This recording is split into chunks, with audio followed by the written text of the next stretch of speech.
by'umutekano muke wa hano mu karere ka Afurika y'Iburasirazuba. Perezida Samuel William Ruto hari icyo yabitangajeho. Perezida wa Kenya William Ruto yavuze ko ikibazo cya M23 gikwiye gushakirwa umuti muri Repubulika Iharanira Demokarasi ya Kongo aho kugirwa ikibazo cy'u Rwanda. Ashimangira ko abarwanyi b'uyu mutwe abanyekongo bafite ibibazo bagomba kuganiraho na leta yabo. Ruto yabigarutseho mu nama ya CO Africa CO Summit iheruka kubera hano i Kigali.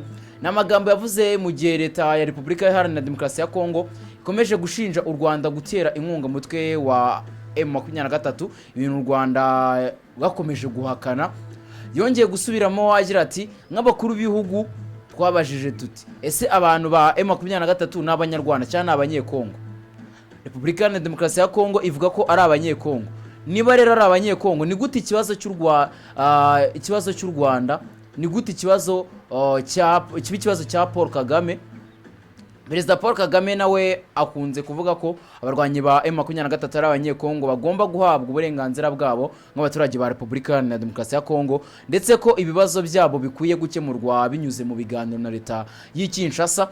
Intambara hagati ya M23 n'ingabo za Repubulika ya Demokarasi ya Kongo yongeye gukaza umurego mu ntangiriro za Mutara 2025 ubwo uyu mutwe wagabaga ibitero byihuse bigafasha gufata imijyi ikomeye irimo Goma, Bukavu ndetse na Uvira. Imizi y'intambara ifitanye isano n'ingaruka za jenoside yakorewe abatutsi muri Mata 1994 mu Rwanda. Rero u Rwanda rushinja Repubulika ya Demokarasi ya Kongo gukorana n'umutwe wa FDLR ugizwe n'abagize uruhare muri jenoside n'abawushyigikiye, bavuga ko bashaka guhungabanya umutekano warwo mu rwego rwo gushaka amahoro arambye. U Rwanda na Repubulika Iharanira Demokarasi ya Kongo biherutse gusinya n'amasezerano y'amahoro muri Leta Zunze Ubumwe za Amerika ku bufatanye bwa Leta Zunze Ubumwe za Amerika ndetse na Qatar Govinda. Ayo masezerano yateganyaga ubufatanye mu by'umutekano n'ubukungu ndetse no gucyura abasirikare b'u Rwanda bashinjwaga gufasha M23 ku butaka bwa Kongo, ariko u Rwanda rwahakanye ko hari abasirikare barwo bari mu burasirazuba bwa Repubulika Iharanira Demokarasi ya Kongo. Rero Perezida Samuel William Ruto yavuze ko igihe cyose abarwanyi ba M23 bemerwa nk'abanyekongo, igikwiye gukorwa ari ukubahuza na leta yabo mu biganiro bya politiki. Akomeje avuga ko ibiganiro by'amahoro na bya Rwanda n'ibya Nairobi byose byagaragaje ko impande zose zigomba kuganira harimo na M23. Perezida wa Kenya yashimangiye ko kwanga kuganiriza imitwe yitwaje intwaro ivuga icyo kibazo ivuga ko ifite ibibazo bya politiki bishobora gukomeza guhungabanya umutekano. Ntacyo igihugu gitakaza iyo cyemeye kuganira n'abaturage bacyo bafite ibibazo. Rero ibyo ni byatangajwe na Samuel William Ruto ku bibazo by'u Rwanda na Repubulika Iharanira Demokarasi ya Kongo ndetse no ku bibazo bya M23 ndetse na Repubulika Iharanira Demokarasi ya Kongo. Govinda, twahita twibaza tugendeye n'ubundi ku byatangajwe na William Ruto, kuki ubundi bibazo bya Repubulika Iharanira Demokarasi ya Kongo bikomeza kuzanwamo ingabo z'u Rwanda mu gihe u Rwanda ruri kubihaka n'ubundi rubihakana kuva ku ntangiriro kugeza na magingo ya u Rwanda ruhakana ko hari abasirikare barwo baba bari muri Repubulika Iharanira Demokarasi ya Kongo. Ikintu cya mbere umuntu agomba kuhita abanza atekereza ni inyungu ziri buze nibaramuka bavuze ko u Rwanda narwo ruri mu bijyanye n'intambara. Icyo ni icya mbere. Cya kabiri ni uko bari buze kongera kureba ku mpamvu iyo ntambara bagomba kuyijustifia ku bayobozi, ku bantu bose bakorana na guverinoma. Aka kanya iyo habaye inama muri Convention Center, ubuyobozi bwa Convention Center nekereza ko nabwo bukora ukwabwo, ntago bukorana na guverinoma nyine ngo ku buryo guverinoma itegura ibintu ikababwira ngo uyu munsi turi buze gukoreramo inama batabibabwiye mbere. Uzi impamvu babibabwira mbere ni ukugira ngo ibikorwa bidahurirana. Kandi n'ubundi guverinoma yabifitemo uruhare, sibyo? aka kanya ibishatse yavuga ngo uyu munsi nta kintu kizongera kubera muri convention tutagishaka. Guverinoma ya Kongo rero nayo igomba gusobanurira abadepite impamvu buri gihe buri mwaka ihora irekura amafaranga ashorwa mu gisirikari ndetse no kugura intwaro. Baba bagomba kubanza gusobanura aho intwaro baguze mbere zagiye n'icyo zakoze. Ibyo ngibyo biri buze guhita bijyanirana no gusobanura wayituri muri iyo ntambara. Impamvu igomba kuboneka uko byagenda kose. Yego. Impamvu rero bagomba gushaka umuntu babyegekaho ku mugani w'abavandimwe bo mu Rwanda. Wo babyegekaho ntabwo baravuga ngo ni M23. M23 ni umutwe ugize n'abanyekongo. Yego. Batemera filozofi cyangwa imiyoborere ya leta ya Kinshasa. Yego. N'uburyo ifata abaturage mu buryo busa naho ngo butandukanye. Rero ntabwo turi buze kugenda ngo tujye hariya mu badepite dusobanure ko turi kugura intwaro zo kurwana n'abanyekongo. Si byose si ikintu cyumvikana cyane. Ntabwo turi buvuge ngo twaguze intwaro zo kurwana n'abanyekongo. Oya. Turashaka uwundi muntu nyine uri ku ruhande aba ari we tubyegekaho. Abundi abanyekongo ubundi ibintu babikurahe. Aka kanya ntabwo nanone bari buze kuvuga rero. Yego. Ngo kubera iki ngo ku mipaka ngo bahashize ubwirinzi. Nyine aka kanya nibyo ngiye kuvuga. Ntabwo bari buze ngo bavuge ngo twaguze intwaro zo kurwana n'abanyangora. Kandi nacyo ni igihugu baturanye. Yego. Kubera ko Angola nta hihuriye na Kivu na Kivu. Na zira ntara za Kivu zombi. Kivu ya ruguru na Kivu y'epfo. Yego. Birasaba yuko bashaka kimwe mu bihugu bituranye n'iyo Kivu. Ntibari buvuge Uganda kuko Uganda barasa naho nta kibazo bafitanye. Ko babagira yerega n'ingabo. Yego. Rero barahita babyegeka ku Rwanda cyane ko u Rwanda narwo rusanzwe rufitanye ikibazo nabo cyuko bacumbikiye bamwe mu basize bakoze genocide mu Rwanda bibumbiye mu mutwe wa FDLR. Niho hantu rero bizongera bikagarukira ku mpamvu bazongera kubyegeka ku Rwanda kuko niba bari bubeshyera Burundi kandi Burundi busa naho bwifatanyije nabo barabyegeka n'ubundi kuri ku Rwanda cyane ku Rwanda narwo rufite impamvu zo kubabaza ibijyanye n'umubano utari mwiza uri hagati yabo. Ndahita aho ngaho hari icyo ndi bwahite nibaza nawe nyikubaze ko bigaragara ko amahanga nayo ashobora kuba azi ukuri ko ibibazo biri hagati ya M23 ndetse na leta y'Kinshasa ari iby'abanyekongo naho bihuriye n'u Rwanda.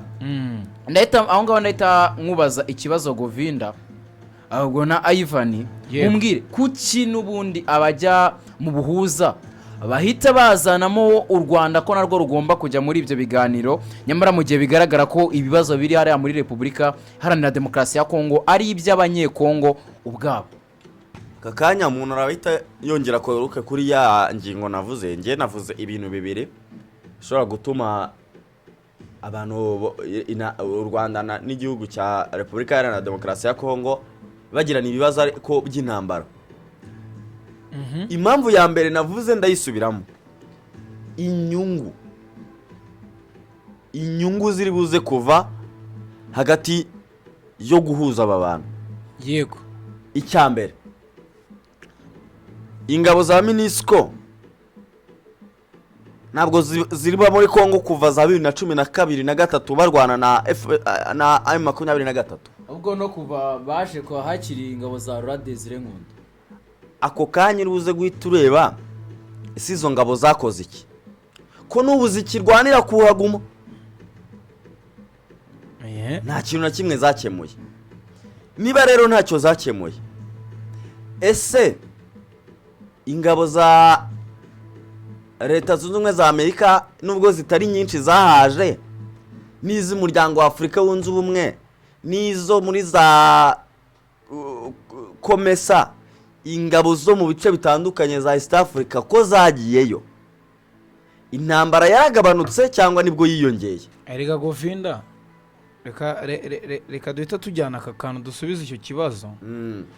Ugiye kureba abashinja u Rwanda kuba rufasha M23 harimo Kongo y'ubwayo, harimo za Loni n'ibi bihugu bijya mu buhuza.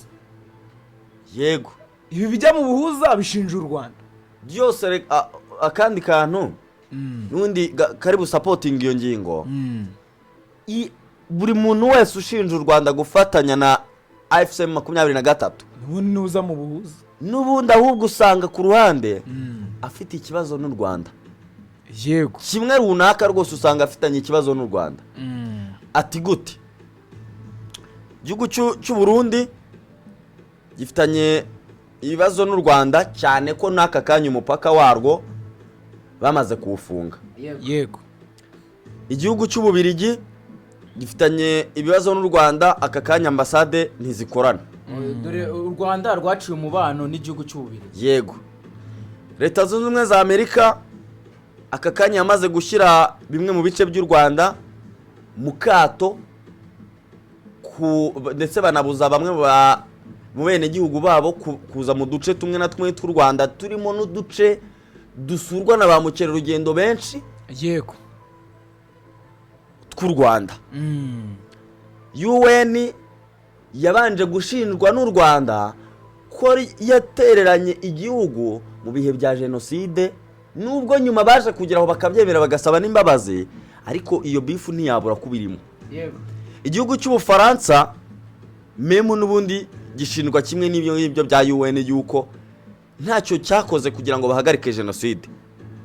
Ese ubundi u Rwanda ruzasigara rurengerwa nande? Ko bisa naho abakabaye bafite ijambo ryo kugira ibyo bakemura ari bo bafite n'ubundi uwo mwanya wo guhuza ibihugu byombi. Aka kanya bikaba bisa naho u Rwanda ruri kwirwanaho, rwasigaye ari nyamwigendaho muri iyi kesi.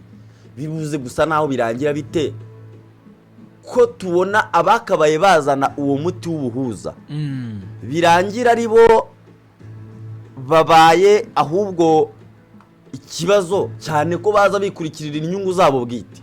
Yego, aho ngaho ndahita mvuga ku cyari biri kuvugirwa n'undi mu nama ebyiri zaba yabereye muri Kenya niherutse kubera mu Rwanda ya Africa CEO Forum, nuko ibibazo by'abanyafrika ari iby'abanyafrika ubwabo, kandi ari nabo bagomba kwikemurira ibibazo Afrika ifite. Nta wundi muntu ugomba kuza gukemura ibibazo bya Afrika, kuko bagaragaza ko abandi hari izindi nyungu babafitemo. Ubwo vinda njye aho ngaho icyo ndi bwahite numvamo ku byatangajwe na Samuel William Ruto avuga ko iyi ntambara n'ubundi ari y'abanyekongo ubwabo bagomba kuganira n'abanyekongo. Eta mbibuza n'undi n'ibyari biri kubera muri izi nama zaherukaga n'ubu nuko nari bikubwiye. Mbona na Afrika nayo ubwayo kuba ibibazo byo muri Repubulika Iharanira Demokarasi ya Kongo barabihariye amahanga, bakabiharira za Leta Zunze Ubumwe za Amerika ndetse n'izo za Katari n'ibindi bihugu, nuko Afrika ubwayo ishobora kuba itizerera mu bushobozi bwayo. Nicyo kintu abantu bose bagenda badushinja.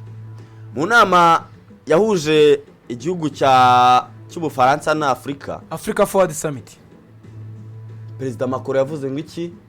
Perezida Macron yaravuze ngo twigire abanyafrika mwifitemo umutungo wabahindura umwe mu migabane ikize kurusha iyindi. Yego. Arongera ati kuki mwumva yuko ibibazo byanyu mufite muzabikemurirwa n'amahanga?